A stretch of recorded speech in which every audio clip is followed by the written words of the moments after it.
We will now drive for about 20 minutes until we get to Geyser.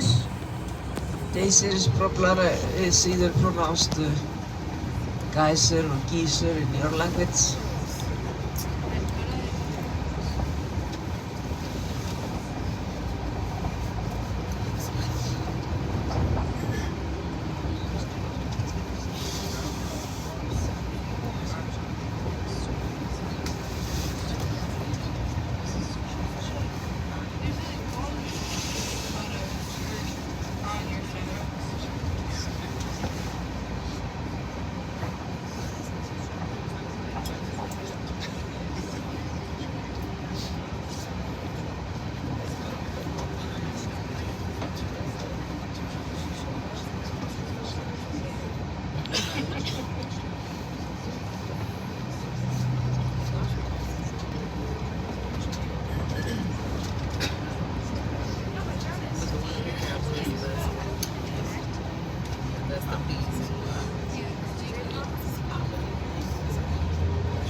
Oh no, that's just us.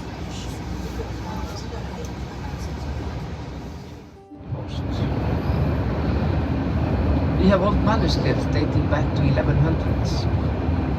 And those manuscripts tell us about the settlement of Iceland, the story of Norwegian kings, tell us about the Nordic mythology the settlers believed in when they arrived, and a few other things. In the manuscripts telling us about the settlement of Iceland, there are mentioned few Irish monks that have been staying in Iceland. And we know that there is an area in the south where the Vikings. I know. We got there and he was like,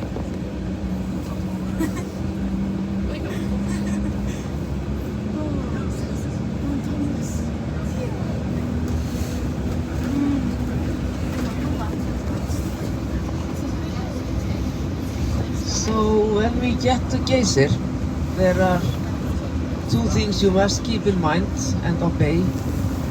Number one is that you must stay on the paths at all times. You have no idea how thick or thin the crust is under your feet if you go outside of the paths. So please, stay on the paths at all times. When I was in high school, I actually saw what happens to people that go through the crust and into a boiling hot spring. And I can assure you that it certainly would change your travel plans quite a lot if that happened to you. You stay on the paths at all times. Another thing. After water eruption from Strokkur, the water is not always cold when it hits the ground again. It can be a bit painful to get hot water on your face, so please make sure when you stand by Strokkur, the one that is erupting for us, that you keep your back to the wind. Back to the wind and stay on the path. Those are the two rules in the hot areas. Old Geysir, where the name Geyser comes from, he is no longer erupting water. Hasn't done that since the 80s. But we have another one now called Strokkur. Strokkur erupts water for us. I cannot tell you the interval, even though I'm here all the time more or less. It changes from one day to another. So it can be from a few seconds up to 15 minutes. So we just have to stand beside Strokkur and wait until he erupts. There's an indication that he is getting ready when the water level starts to move up and down a little bit. But he might tease you for quite some time until the eruption actually takes place. When you erupt, what does it take to be a geyser? You need two conditions in the ground. Hot water, obviously. You also need a layer of cold water. The layer of the cold water is above the hot water. It keeps the hot water down for a while because it's heavier than the hot water. So the hot water underneath the layer of the cold water gets hotter and hotter and hotter, and in the end, when the temperature is around 126 degrees Celsius, then the bubbles in the hot water are big enough to burst through the layer of the cold water, and then we have water eruption.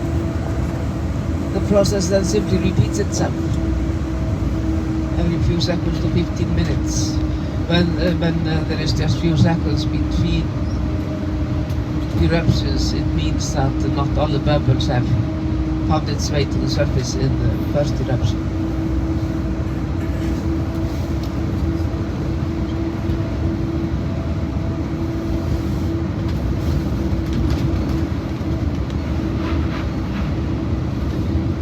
There is a path that goes from the parking lot up to Strokkur, and I will walk with you to Strokkur, watch some water eruption or two before I head back and get myself something to eat. And then there is another path that goes in a circle around Strokkur. It takes you past quite interesting hot and cold springs. It takes 10 minutes to walk. I expect it to be very icy today, so you have to decide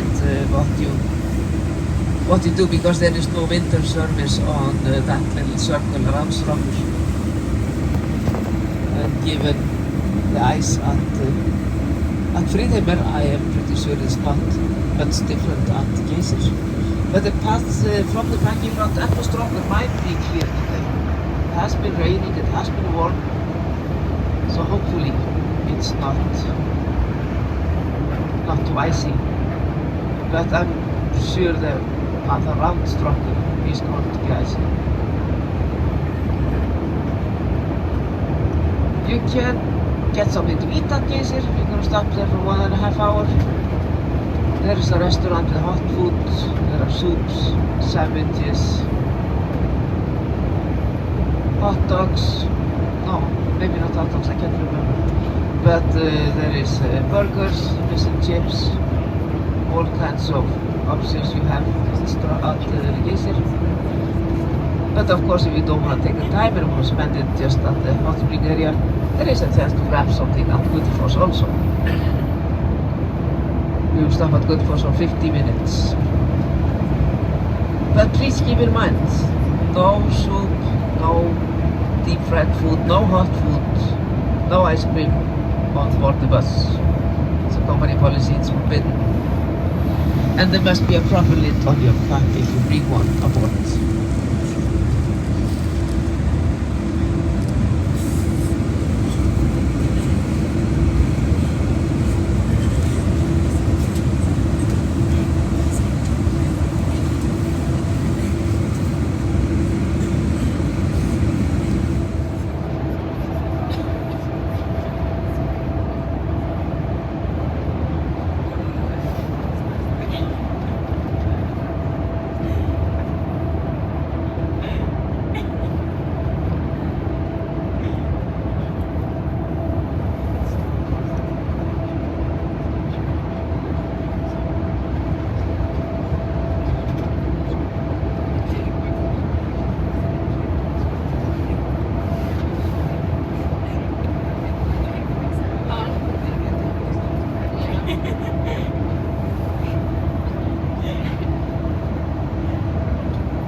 have a thing to write on?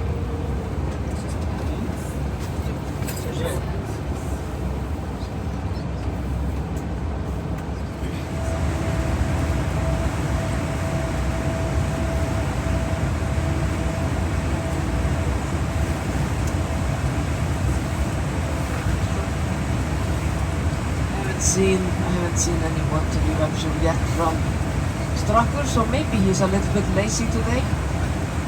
We will see. We are getting very close to the Geysir area, and we leave again from Geysir at 1 o'clock. 1 o'clock departure from Geysir.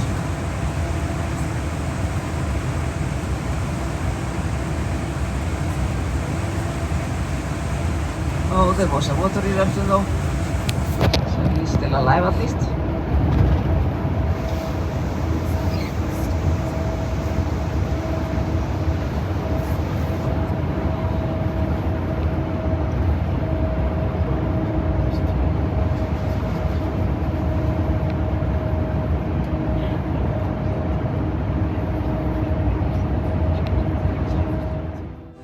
Sport called glima. Glima is similar to Olympic wrestling. We had to do that in school back in the days, and it was the most boring sport ever. That's very popular here in the south when my father was young. So it is one of the national sports in Iceland, although by no means the most popular. But it's one of these old sports that we used to compete in from very early days.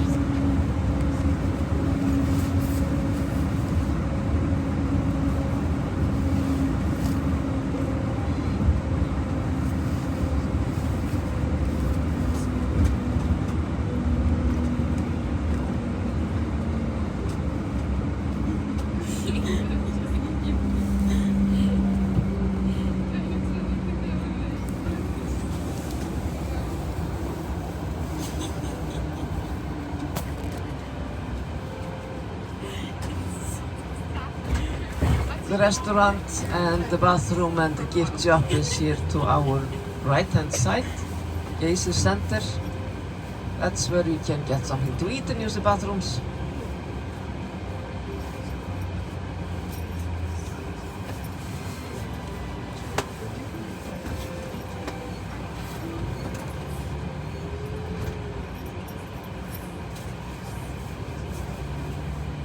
And there's a path here to the left where people are walking up and down. This is where we will go to see Mr. Strákur erupt.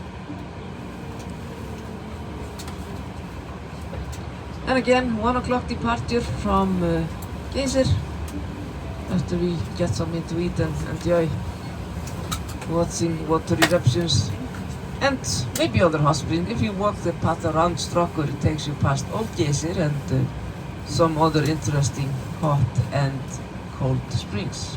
Not set. And that's an area where there are many caves identical to the ones found in Ireland. And we have found evidence on the east coast that there might have been a settlement before the Vikings came. There is now an excavation in progress where they have found remains of farm animals, and farm animals of course indicate settlement.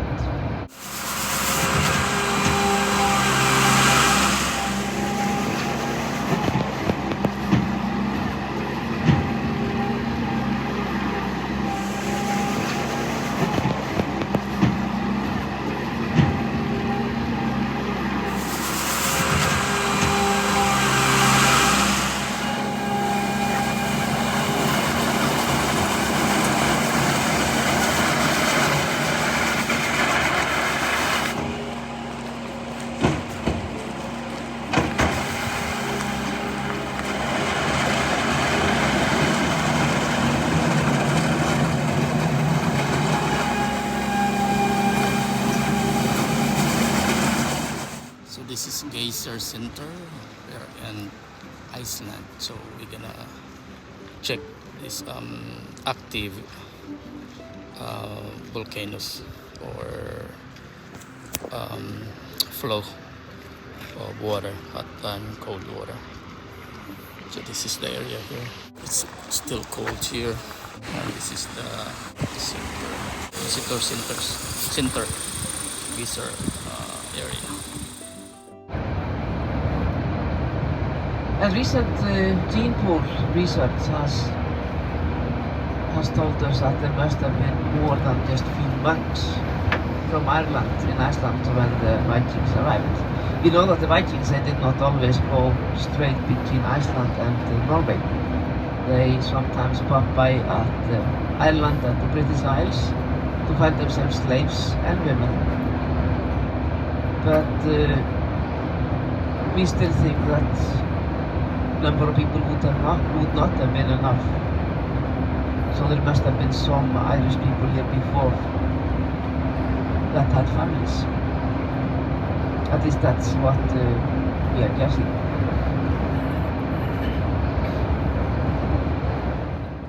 Believed to be the biggest eruption spring in the world. But a few things have changed since then. People discovered North America, found some bigger ones over there.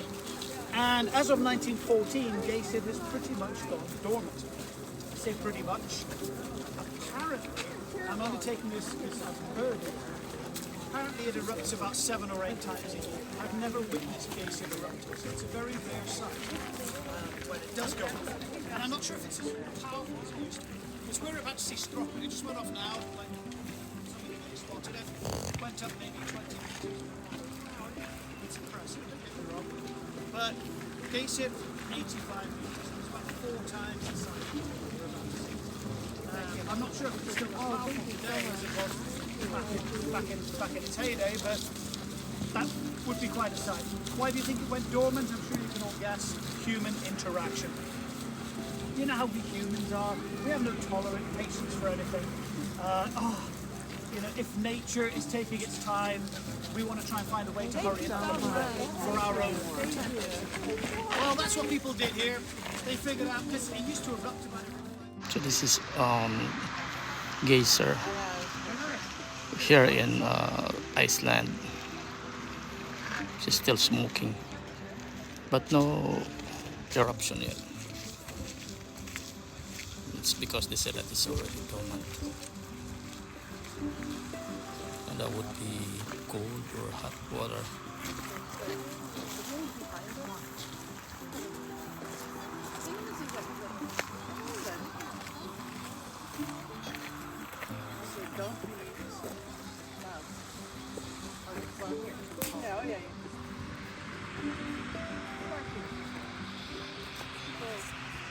That's not the right smoke.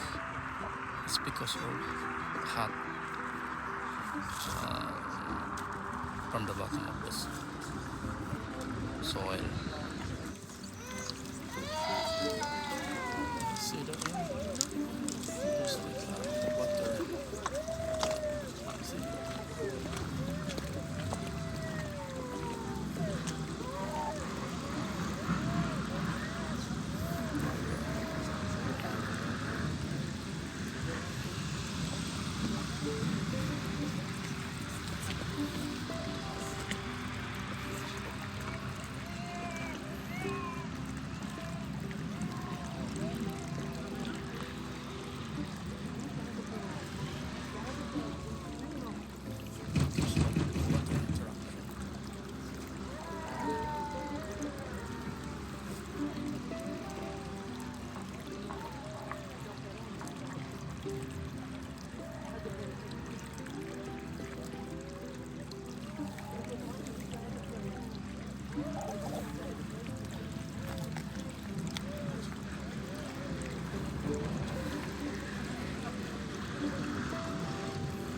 It's like smoke. It's like somebody cooking.